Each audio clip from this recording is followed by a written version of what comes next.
l'organisation de ce Conseil national qui est un succès sur tous les plans. Au niveau organisationnel, là, on peut difficilement faire mieux. Merci beaucoup. Merci énormément à tous ces militants et militantes de Québec qui ont si bien fait ça. Notre Conseil national se déroule à un moment particulièrement intense sur le plan politique au Québec, parce que d'abord, le Québec vit des débats importants. La laïcité, comment protéger le français, quel développement pour les régions.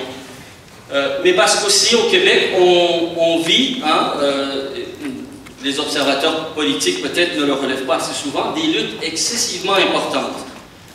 Les femmes contre la réaction religieuse et les coupures du gouvernement conservateur. Les écologistes contre la destruction de nos forêts, le harnachement de nos rivières, contre les centrales nucléaires, contre, en fait, ce vieux vestige du règne du partage, en fait, du règne sans partage de l'automobile et de tout ce qui, en fait, découle du modèle industriel productiviste. Mais aussi parce que le Québec, et je pense qu'il faut le souligner, surtout parce qu'il y a des mobilisations importantes, des mobilisations populaires parfois qu'on a rarement vues. Je pense à la vaste coalition de groupes populaires qui a été créée pour lutter contre la hausse des tarifs, contre la privatisation des services publics. Je pense à la lutte, espérons-le, la plus unitaire possible. Espérons aussi la plus politique possible du mouvement syndical dans le secteur public. Ça fait très longtemps que le Québec n'avait pas connu un tel niveau, je dirais, de coordination, de rapprochement entre les différents syndicats pour mener une lutte commune, un front commun de lutte dans la défense du principe qu'un service public de qualité ne peut pas se réaliser sans que les employés du service public, sans que ceux qui sont au service de nos citoyens dans le réseau de la santé, dans le réseau de l'éducation, soient adéquatement rémunérés pour ne pas voir leur pouvoir d'achat diminuer, pour ne pas accepter en quelque sorte leur appauvrissement, mais surtout parce que sans amélioration des conditions de travail, ça c'est très important dans la demande du secteur public, mais il ne peut pas y avoir un service public de qualité. Et c'est peut-être là ce qui explique pourquoi le gouvernement libéral, qui n'a jamais caché son intention de réduire l'État, de diminuer les services publics, fait d'abord ce qu'il a de mieux à faire quand on regarde ce que d'autres gouvernements qui cherchaient à réduire la qualité des services publics, qui cherchaient d'abord à réduire l'État pour laisser plus libre cours au marché, ont voulu faire, c'est-à-dire affamer le service public en réduisant son financement pour que ceci entraîne une baisse de qualité qui puisse permettre de justifier les coupures de services et la diminution du rôle de l'État.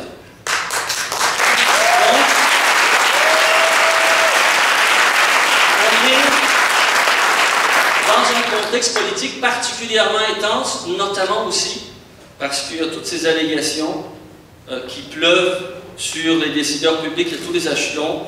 D'abord, les grandes villes qui nous font honte, il faut le dire franchement, Montréal, Laval, avec des administrations qui ne cessent de multiplier les exemples de corruption, de trafic d'influence et les explications toujours insuffisantes d'un maire comme celui de Montréal.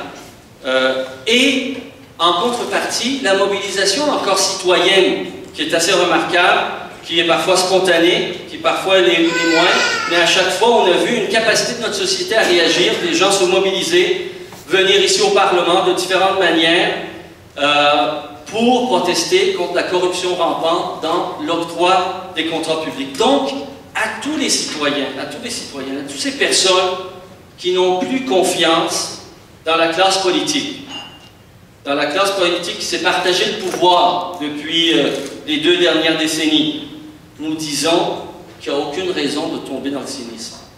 Il n'y a aucune raison d'abandonner, parce que d'abord ces luttes, ces combats qui sont menés par des mouvements, des syndicats, des femmes, des étudiants, des citoyens qui en ont ras-le-bol. Mais parce qu'il y a aussi, et enfin, une alternative politique, un choix transparent, honnête et crédible, et ça s'appelle Québec solidaire.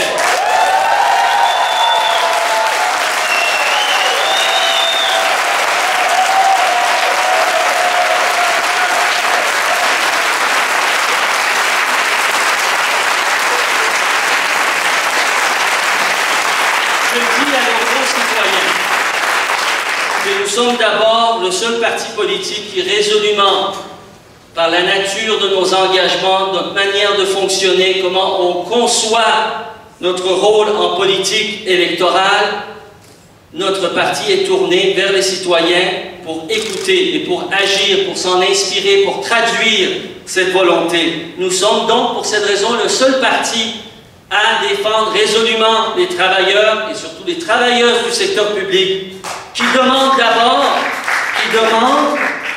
comme nous, que dans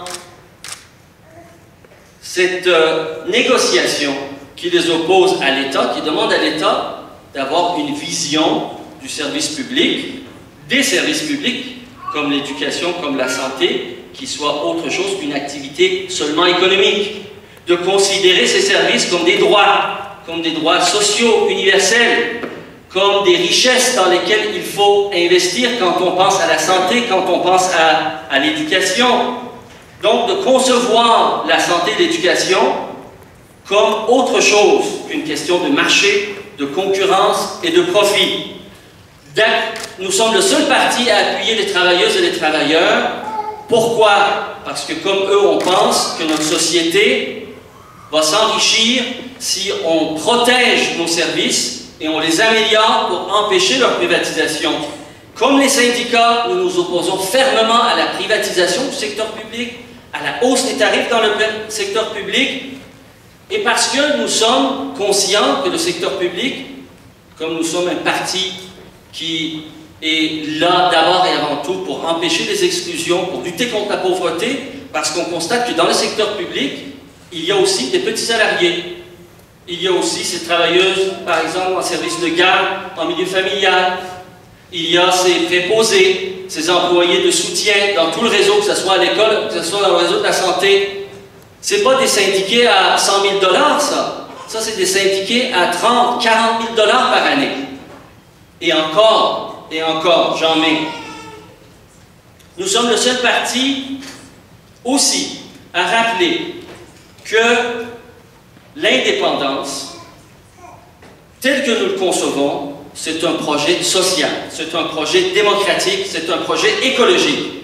Nous sommes le seul à le proposer dans cette perspective pour assurer que le peuple québécois, une fois pour toutes, à travers le processus de l'Assemblée constituante, c'est-à-dire en dehors des partis, une Assemblée qui permet à toutes les orientations dans notre société de s'asseoir et faire un débat à l'abri de l'influence indue de l'argent et du fédéral, de faire un débat politique sur l'avenir de notre pays, non pas juste en termes constitutionnels, mais en termes de projets de pays, de 1000 projets d'un pays qui s'appelle le Québec.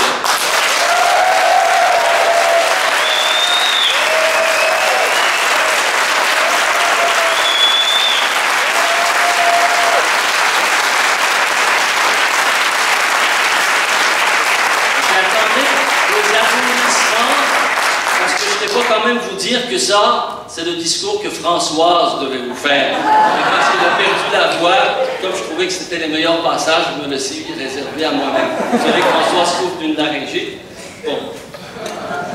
Moi, je vais mettre maintenant mes lunettes. Nous sommes aussi le seul parti à mettre directement au cœur de notre projet politique et social l'idée que le modèle de prospérité que nous devons chercher doit viser autre chose que la quantité matérielle des richesses qu'on accumule. Que notre modèle de prospérité doit viser d'abord la qualité de vie.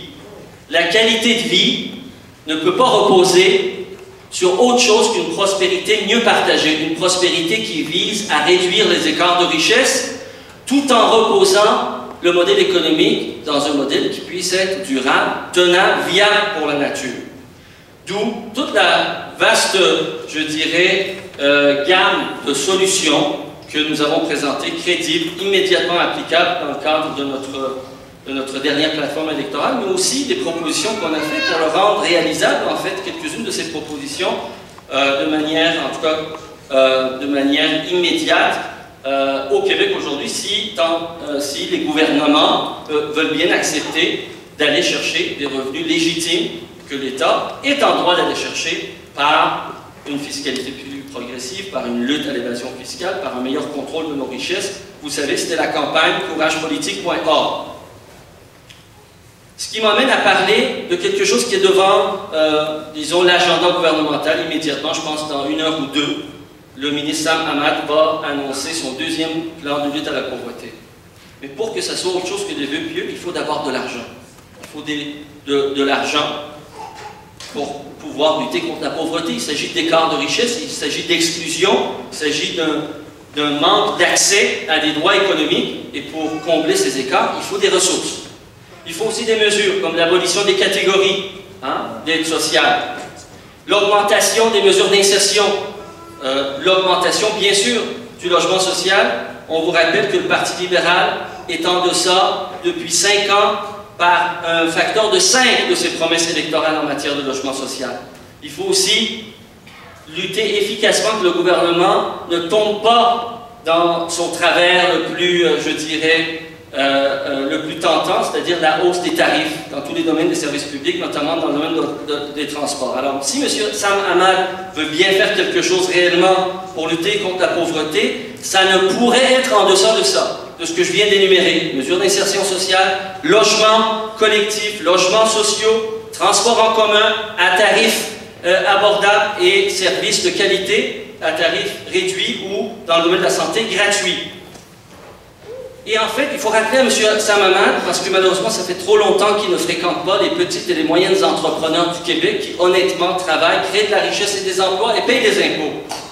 Or, ceux-là savent que la lutte à la pauvreté, la diminution des écarts de richesse, c'est aussi un formidable outil de stimulation économique qui favorise l'économie d'en bas, l'économie qui permet une prospérité mieux partagée par les petites et moyennes entreprises et non pas une économie tournée vers un modèle qui concentre le fruit de nos activités économiques au sommet, entre les mains des grands patrons, des grands banquiers, des grands détenteurs du pouvoir économique.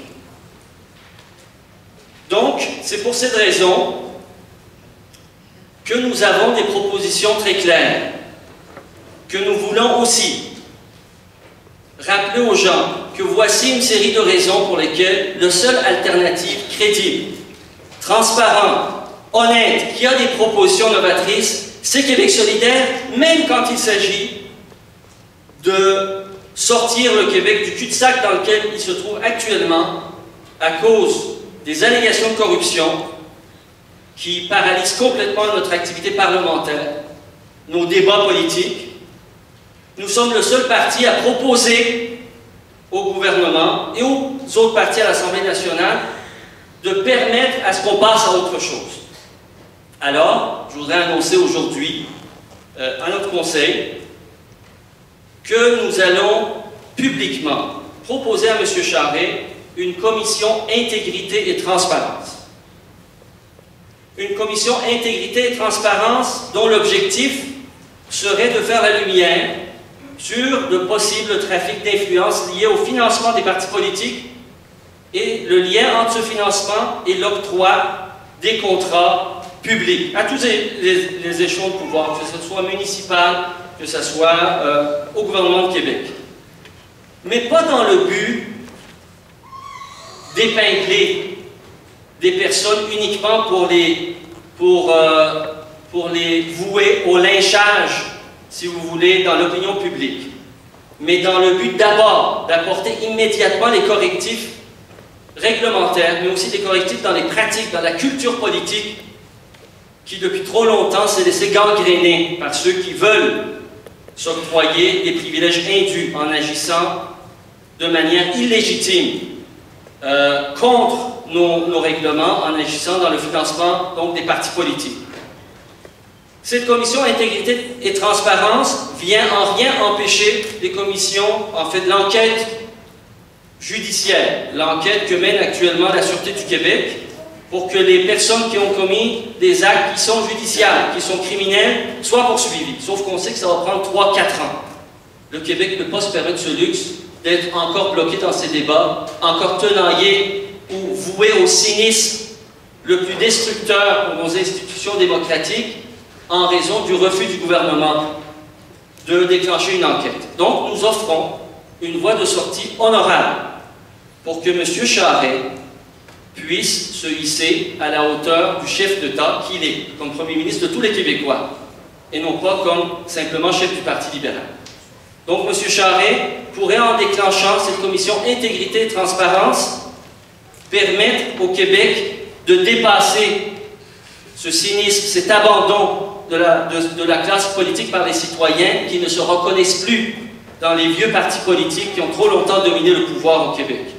Bien sûr, on peut aussi concevoir que M. Charest n'en soit pas capable, que M. Charest n'ait pas la force de leadership, la force morale suffisante pour convaincre son parti, pour surmonter l'objection des collecteurs de fonds du Parti libéral. Dans ce cas, M. Charest pourrait poser un autre geste qui serait tout aussi digne, c'est-à-dire de donner sa démission pour inscrire son désaccord avec ce cul-de-sac dans lequel, malheureusement, le Québec se trouve actuellement. Donc, voici notre exemple.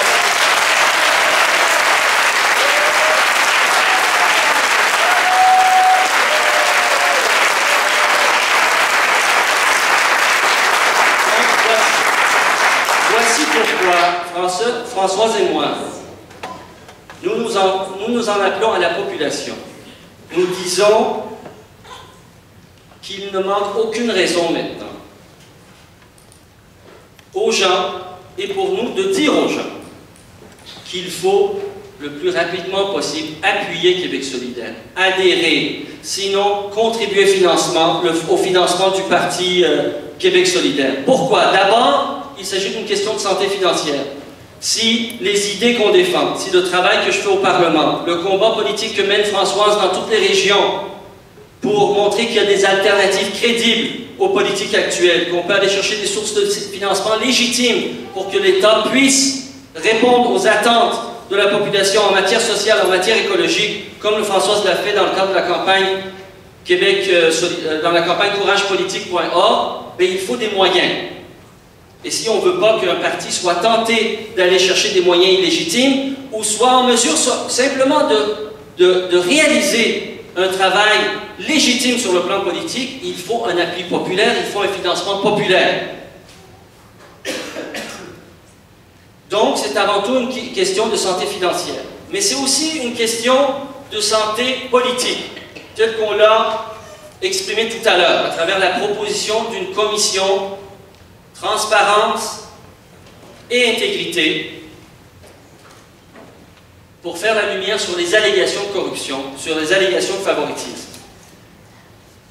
Le problème, cependant, c'est que ce n'est pas cette question de manque d'intégrité, ce trafic d'influence, ce qu'on a vu à Montréal, ce qu'on voit depuis probablement plus de 20 ans avec le maire Gilles Vaillancourt à Laval, ce qu'on constate maintenant qui est aussi rampant au sein de l'administration de notre gouvernement au Québec, c'est-à-dire le Parti libéral au pouvoir. Ce n'est pas une question simplement disons, de mœurs qui implique quelques individus, quelques ministres ou quelques collecteurs de fonds. Quand on parle de la corruption, que ce soit donc à Montréal, dans nos grandes métropoles, que ce soit dans le domaine de la construction, que ce soit dans l'octroi des permis de gare ou des permis de port d'armes, que ce soit dans les subventions au festival, que ce soit dans les millions de contrats qu'on donne sans concurrence, sans appel d'offres, ou qu'on batte simplement en faveur des firmes d'ingénieurs, des firmes d'avocats, des firmes d'informatique qui ont des bonnes relations avec les partis qui sont proches du pouvoir, que ce soit même dans le fonds d'investissement en région qui ont été complètement détournés de ses finalités et devenu un instrument absolument détestable et honteux de favoritisme et de népotisme, de patronage dans les différentes régions du Québec. Ce financement douteux et intéressé aux partis politiques a affecté, en fait, la classe politique qui a détenu le pouvoir au cours de ces 20 dernières années, mais aussi l'a vécu, on l'a vu avec Mario Dumont et la soirée de financement dans le restaurant de Tony Accurso dans la campagne de 2007. Tout ça, ce n'est pas une affaire de mœurs de quelques individus, comme je l'ai mentionné. C'est une affaire de culture politique. C'est une affaire qui relève, cette corruption relève du fait qu'au sein de des partis au pouvoir, qui ont fréquenté le pouvoir, s'est installé un système qui est basé sur des liens trop étroits entre le milieu des affaires et les pouvoirs publics. Donc c'est un problème systémique, d'où justement l'importance, en dehors de l'enquête policière qui va se mener avec l'opération Marteau, que sais-je, d'avoir une commission transparence et intégrité pour comprendre le système, pour comprendre cette proximité entre le milieu des affairistes et les pouvoirs publics qui ont entraîné graduellement, de manière sournoise, cet état de corruption généralisé. Parce que le contrôle des financements des partis par les élites économiques se fait pourquoi? Pour influencer les grandes orientations de l'État. Pas pour obtenir un petit contrat, mais d'abord et avant tout pour orienter l'investissement, les décisions macro de l'État qui affectent nos vies dans le quotidien, qui affectent la manière dont on planifie notre développement économique dans les régions, notre protection de l'environnement ou pas, comme c'est le cas. Qui affecte comment? Malheureusement, actuellement, étant donné cette trop grande proximité, toujours en faveur, non pas de l'intérêt public, de l'intérêt général, mais en faveur d'intérêts privés, de banquiers, des industriels, des rois de la finance et de l'économie qui ont les liens qu'il faut. Ça fait de nos gouvernements, malheureusement, des gouvernements sous influence, qui opèrent sournoisement pour la privatisation de l'État. Un gouvernement sous influence des élites du secteur privé, c'est aussi un gouvernement qui prend des décisions, non pas parce que c'est bon pour la société, pour l'économie ou pour l'environnement, non. Il fait ses choix en fonction de l'intérêt immédiat de ceux qui tirent les ficelles. Un gouvernement sous influence de l'idéologie du marché va continuer, par exemple, à nier l'évidence pour permettre l'exportation d'amiante et dilapider des fonds publics pour refinancer une nouvelle mine. Ça va être le cas de Jeffrey si jamais le gouvernement libéral continue à aller contre le bon sens et investir 58 millions supplémentaires alors qu'on a déjà englouti 80 millions il y a quelques années qui n'ont jamais été repayés par les propriétaires de la mine Jeffries. Un gouvernement sous influence va payer 3 fois trop cher les médicaments pour gaver l'appétit insatiable des multinationales de la pilule alors que le réseau de la santé croule sous le sous-financement, alors que le réseau de la santé a besoin de cet argent pour ouvrir des lits, des salles d'or, pour payer les infirmières, les préposés aux bénéficiaires, les techniciennes de laboratoire, le personnel dont le réseau a tant besoin. Un gouvernement sous influence du secteur privé va maintenir le privilège des élites en pigeant dans la poche des classes moyennes, qui eux vont continuer à payer des impôts, pour financer à raison de 60% les écoles privées, alors que nos écoles publiques crèvent de sous-financement, nos cégeps, nos universités crient pour avoir un financement plus adéquat. Un gouvernement sous influence des élites d'affaires et des grands patrons, au lieu d'assurer la gratuité de l'éducation, d'accorder une préférence pour le service public universel de qualité, va préférer accorder des baisses d'impôts aux riches, des congés fiscaux à Alcan, aux milliardaires comme Desmarais, comme Chagnon, ou financer toutes les aventures commerciales des Pierre Carpellado, des La Liberté, ou les entrepreneurs même mafieux, comme le propriétaire Luigi Coretti, le propriétaire de la firme BCIA, au lieu plutôt d'investir nos ressources dans notre avenir, pour notre richesse la plus durable, c'est-à-dire faciliter l'accès au savoir et à la culture, pour que nos jeunes soient mieux éduqués, plus cultivés et donc plus libres, plus capables que nous l'avons jamais été, que nous le sommes actuellement, plus capables à l'avenir de défendre leurs droits, à protéger la nature et la société de ceux qui cherchent absolument à les exploiter. Donc, en somme, un gouvernement qui serait libéré de l'influence indue et du contrôle qu'exerce actuellement le grand patronat, les détenteurs du pouvoir économique, un gouvernement qui serait libéré de cette influence serait capable de faire que les femmes et les hommes de demain aient une vie de meilleure qualité, plus juste, plus saine, plus disposée au bonheur. Merci beaucoup.